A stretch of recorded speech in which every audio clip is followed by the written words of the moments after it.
Morning News. Le Conseil de sécurité des Nations Unies a prorogé d'un an le mandat de la MINUSMA. Le Forum Génération Égalité a tenu une conférence débat sur l'égalité du genre. Les détails dans un instant. Mesdames et messieurs, bonjour. Bienvenue dans ce journal sur Djoliba TV News. Un journal que nous commençons par ce communiqué du parrainant sur la séquestration de personnalités et simples citoyens maliens. Le parrainant est préoccupé par la persistance de la privation de liberté des anciens présidents et premiers ministres de la transition. Il s'étonne que d'autres personnalités arrêtées à l'occasion du coup de force du 24 mai continuent à être en état d'arrestation, malgré l'engagement des autorités de la transition de les libérer. Il s'indigne enfin que l'épouse de l'ancien Premier ministre de la transition ait été empêchée d'exercer librement sa fonction. Face à cette dérive d'une dictature rampante, le parrainant élève sa voix pour dénoncer l'arbitraire de ces privations de liberté et exige que ces citoyens maliens soient mis en liberté. Cette situation doit être une préoccupation pour tous les démocrates maliens et le parrainant salue la prise de position de l'Association malienne des procureurs et poursuivant sur le sujet. Dans l'état de droit que nous avons conquis de haute lutte et conformément à la Déclaration universelle des droits de l'homme, partie intégrante de la Constitution du 25 février 1991, sont illégales toute séquestration et arrestation opérées en dehors de tout contrôle judiciaire. Le parrainant en appelle donc à la responsabilité des autorités de la transition pour mettre fin à l'arbitraire et créer un climat apaisé dans un pays meurtri, Bamako, le 30 juin 2021, le comité directeur du parrainant. Comme annoncé dans les titres, c'est officiel. Le Conseil de sécurité des Nations Unies a prorogué d'un an le mandat de la mission multidimensionnelle intégrée des Nations Unies pour la stabilisation du Mali, MINUSMA, au cours d'une réunion consacrée à la situation de notre pays aujourd'hui.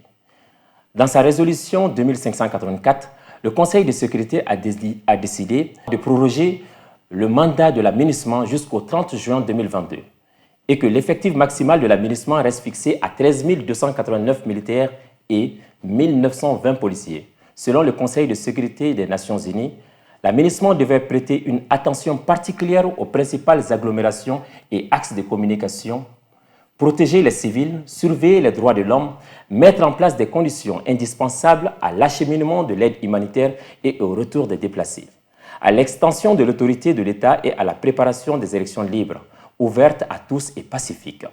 Pour la mise en œuvre de l'accord pour la paix, le Premier ministre Choguel Kokala Maïga promet de faire en 6 mois ce qui n'a pas pu l'être 6 ans après signature.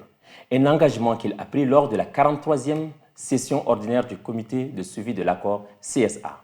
Est-ce que le Premier ministre pourra respecter cet engagement? Aruna Salia Kone pour plus de détails. Choguel Kokala Maïga promet de faire en 6 mois ce qui n'a pu être fait en 6 ans pour la mise en œuvre de l'accord pour la paix. Une mise en œuvre qu'il veut intelligente.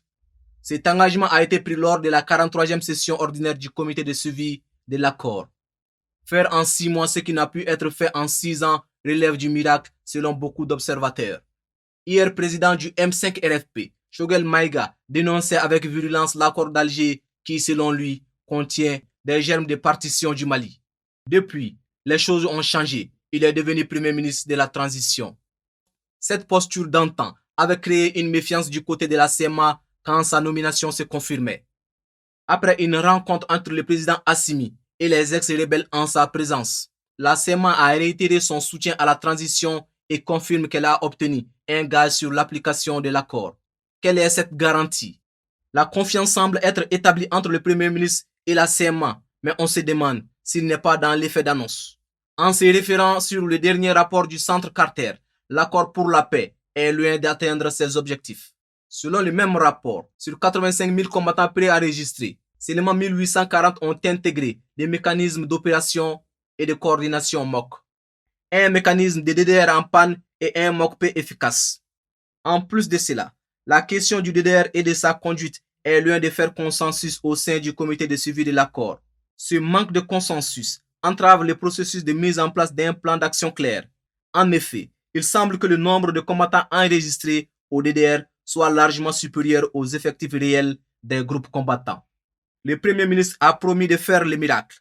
Pourra-t-il le réussir là où Ibeka et les autres ont échoué? L'avenir nous le dira. Je vous le disais dans les titres, Dans le cadre du lancement du Forum Génération Égalité, l'ambassade de France, en partenariat avec ONU Femmes et le réseau des jeunes féministes d'Afrique de l'Ouest, a organisé une conférence débat ce mercredi 30 juin à Bamako. Reportage signé Aminata Chektal. L'égalité des sexes est plus qu'un objectif en soi. C'est une condition préalable pour relever le défi de la réduction de la pauvreté, de la promotion du développement durable et de la bonne gouvernance, comme le dirait l'autre. Cette égalité tant clamée et tant revendiquée reste la plus grande inquiétude des acteurs majeurs de la lutte contre les VBG. Le monde a organisé une grande conférence en 1995, qui est la conférence de Beijing, sur les droits des femmes. À l'issue de cette conférence, il y a eu une plateforme d'action de Beijing et un plan d'action de Beijing.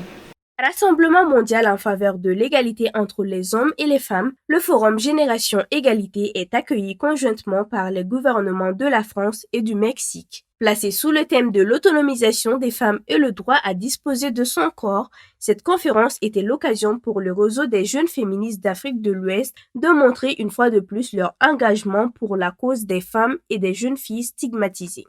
Nous sommes un groupement féministe d'Afrique de l'Ouest. Nous venons de Côte d'Ivoire, du Bénin, du Mali et bien d'autres pays d'Afrique de l'Ouest. Donc nous aidons le forum à avoir plus de visibilité en organisant des activités et en allant vers nos décideurs pour qu'il y ait plus d'engagement et d'action pour la promotion des droits des femmes. Alors que les droits des femmes courent le risque de reculer davantage avec la crise sanitaire du Covid-19 en raison de l'aggravation de la pauvreté et des actes de violence sexistes, le Forum Génération Égalité se veut un point de ralliement pour que les droits humains de toutes les femmes et les filles soient enfin réalisés. Le Forum Génération Égalité va être lancé en présence des décideurs aussi à la suite du Mexique autour de 6 coalitions thématiques qui vont concentrer l'ensemble des efforts qui seront menés dans la promotion des droits des femmes et des jeunes filles les 5 prochaines années. Des points qui serviront de parchemin et de boussole à tous les acteurs qui se battent au quotidien pour la promotion du genre. Dans le cadre du lancement des activités de la 25e session de l'espace d'interpellation démocratique, une conférence de presse s'est tenue ce mardi 30 juin au bureau du médiateur de la République. Objectif, annoncer au grand public le lancement des activités de l'EID. Suivons le reportage de Hassanatou Yaya Kouaté. L'espace d'interpellation démocratique est un exercice au cours duquel les ministres sont interpellés par des citoyens sur des questions qui relèvent de la bonne gouvernance en matière de droits et libertés publiques. Adama Tchemoko Traoré, secrétaire permanent de l'EID. Nous avons convié la presse ce matin. C'est une tradition chez nous. À chaque fois que les activités de l'EID commencent, on invite la presse pour faire le lancement. Donc c'est la conférence de ce matin se situait dans ce cadre-là. Donc on a invité la presse pour d'abord faire le point des interpellations traitées au cours de la 24e session et ensuite les expliquer les raisons du report de la 25e session. Vous savez qu'en 2020, l'EID n'a pas pu être tenue. C'était en raison de la Covid-19, dont les mesures barrières ne pouvaient pas être respectées dans le contexte de l'organisation de l'EID. Selon lui, le report de la 25e session de l'EID de l'année 2020 a été marqué par l'avènement de la pandémie du Covid-19. C'est que comme on n'a pas pu tenir la session de la 25e session, c'est cette session-là que nous allons tenir en 2021. Voilà. Donc la situation, on est maintenant dans les préparatifs. Les préparatifs commencent par l'évaluation de la session précédente que nous sommes en train de faire dès demain. On a déjà tenu une première réunion de suivi. Demain, nous allons tenir une deuxième réunion et après, nous allons tenir l'atelier d'évaluation. Donc les conclusions de ces différentes réunions vont être remises aux jurys d'honneur qui vont apprécier pour la préparation de la 25e. Il faut rappeler que le dépôt des dossiers d'interpellation s'effectue du 1er juillet au 30 septembre. Timbuktu Institut, en partenariat avec la Fondation Konrad Adenauer, a organisé un colloque régional ce mercredi 30 juin 2021 à Bamako. La juridiciation de la lutte contre le terrorisme au Sahel, défis et climat était le thème de la rencontre. Objectif de ce colloque est de lutter contre le terrorisme au Sahel. Reportage signé Fanta Diarra. C'est dans le cadre de la lutte contre le terrorisme au Sahel que Timbuktu Institute, en collaboration avec le bureau État de droit de la Fondation Konrad Adenauer, ont choisi la ville de Bamako pour ce premier colloque. Dr Bakary Sambé, directeur de Timbuktu Institute, évoque l'importance de ce colloque. Ce colloque vise véritablement à entamer une réflexion entre les acteurs de la chaîne pénale et les défenseurs des droits humains, tout ça autour de la notion d'état de droit. Parce que quelle que soit la lutte contre le terrorisme et son efficacité, sans état de droit, sans respect des droits, l'État ne peut pas être crédible. Et donc nous avons besoin de jongler entre les impératifs de sécurité et les principes de respect des droits humains. Maître Alpha Habib Koné a aussi évoqué l'implication des avocats dans ce processus. Pourquoi les avocats défendent les terroristes? Il faut leur répondre que tout le monde a droit à la défense. La robe est à la disposition et au service de tout le monde à condition de la solliciter. Et le plus important, ce n'est pas d'innocenter forcément les terroristes, mais c'est de s'assurer que les règles sont respectées, que la procédure est respectée et qu'en cas de condamnation, la condamnation qui arrive au bout est une condamnation qui aboutit régulièrement. Fainke Papus Sissoko, participant, a proposé quelques options pour une meilleure gouvernance. Il y a l'option militaire qui est en cours depuis des années, vous le savez. Deuxième option qu'il fallait explorer, c'est l'option développement, action citoyenne, sensibilisation, aller vers la communauté. Peut-être que troisième option, qui est l'option de la judiciarisation, c'est aussi une option très intéressante parce qu'il faut savoir réprimer souvent. Au Mali, le terrorisme continue de prendre de l'ampleur. Ces échanges apporteront une solution à ce fléau. L'image du jour nous envoie dans la cité des Askia pour parler du tombeau des Askia. Édifié par Askia Mohamed, empereur Songhai, en 1495 dans sa capitale Gao, témoigne de la puissance et de la richesse de l'empire qui s'épanouit au XVe et XVIe siècle grâce au contrôle du commerce transsaharien, notamment du sel et de l'or. Cet ensemble, qui comprend la tombe pyramidale, 2 mosquées et un cimetière, sont des témoignages précieux de cet empire Songhai. Classé au patrimoine mondial en 2004, le site a été ajouté en 2012 sur la liste du patrimoine en péril. En raison du conflit armé qui commençait alors à affecter le Mali et qui se poursuit aujourd'hui. Cette année-là, quand un groupe djihadiste avait occupé Gao pendant 10 mois, la population de la ville s'était levée pour protéger ce patrimoine, l'un des principaux héritages de la culture Songhai, dont le peuple régnant sur un large empire ouest-africain. Mesdames et messieurs, à présent la page internationale. À Douala se trouve l'un des rares centres d'accueil pour personnes âgées du Cameroun. Le personnel de l'association Amour pour les personnes âgées du Cameroun gère le lieu depuis sa création en 2017. À cause d'un contentieux sur le partage de ses biens, Marie et Bob Ndjok, 77 ans, a été abandonnée par ses enfants. Je n'ai personne. J'ai accouché 15 enfants. Parmi les 15 ans, maman Marie ne pleure plus.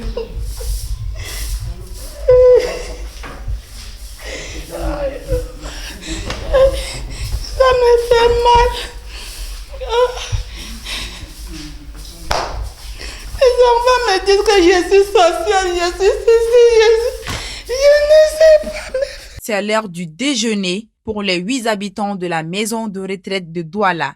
Au menu du midi, d'une dolée accompagnée de manioc, un plat local, à l'origine de la référence. Florence Ndiasep, avant de diriger ce centre, a travaillé dans des hôpitaux. C'est de là qu'est né son amour pour les personnes âgées. En effet, au début du Covid-19, ce que j'ai fait, il n'y avait plus de visite dans le centre, on ne rendait plus visite. Et le personnel, j'ai mobilisé le personnel sur place. Le personnel vivait là dans le centre. Et ce qui n'était pas facile, parce que quelqu'un laissait sa maison et venait s'installer complètement dans un centre, ça n'a pas été facile. Le centre a besoin de plus de $800 par mois pour fonctionner. La demande augmente, estime-t-elle, dans un pays qui a vu l'espérance de vie passer. Selon la Banque mondiale, de 50 ans en l'an 2000 à 60 ans en 2020. Florence Ndiasep reçoit au moins 5 candidatures par mois, mais répond rarement favorablement. Le paludisme est éradiqué en Chine. Après 70 ans de lutte contre la maladie, ce pays qui recensait 30 millions de cas en 1940 n'en a signalé aucun depuis 4 ans. Une avancée majeure alors que la malaria a fait plus de 400 000 morts en 2019, majoritairement en Afrique. La Chine est le 40e territoire à obtenir cette validation de la part de l'OMS. Pékin a commencé dans les années 1950 à identifier les endroits où le paludisme s'est propagé et à le combattre avec des traitements préventifs antipaludéens, a relevé l'OMS. Le pays a également éliminé les zones favorables à la reproduction des moustiques et a développé l'utilisation d'insecticides dans les logements. Il a lancé en 1967 un programme scientifique pour trouver de nouveaux traitements qui ont mené à la découverte dans les années 1970 de l'artémisinine, principal médicament contre la maladie extrait d'une plante. Les pays ayant enregistré 3 années consécutives sans transmission locale peuvent demander une certification auprès de l'Organisation mondiale de la santé OMS pour valider leur statut de nation sans paludisme. Ils doivent accompagner cette requête d'éléments de preuve très rigoureux et démontrer leur capacité à prévenir toute nouvelle transmission. Les derniers pays en date à éradiquer cette maladie étaient le Salvador en 2021, l'Algérie et l'Argentine en 2019 et le Paraguay et l'Ouzbékistan en 2018. La Chine est le premier pays de la région du Pacifique occidental dans la nomenclature de l'OMS à recevoir cette certification il y a 30 ans. Seuls 3 pays en bénéficiaient jusqu'à présent. Il s'agit de l'Australie en 1981, du Singapour en 1982 et du Brunei en 1987. Quelques dégâts majeurs apparaissent dans une ville de l'ouest de Cuba, secouée par un séisme de magnitude 4,7. Plusieurs bâtiments ont été endommagés, provoquant leur évacuation, notamment un hôpital, mais aucune victime n'est à déplorer. Hernandez, spécialiste en orthopédie et traumatologie, était en train d'opérer une fracture de la hanche dans un hôpital d'Artemisa lorsque le séisme a frappé. Mesdames et messieurs, c'est ce qui met fin à cette édition. Merci de l'avoir suivi. Bonne suite de programme. Vous pouvez suivre la page météo juste après cette édition. Excellente journée à tous.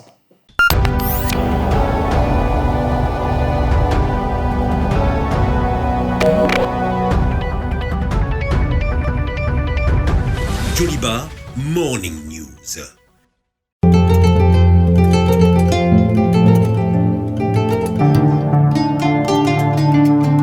Météo.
Météo.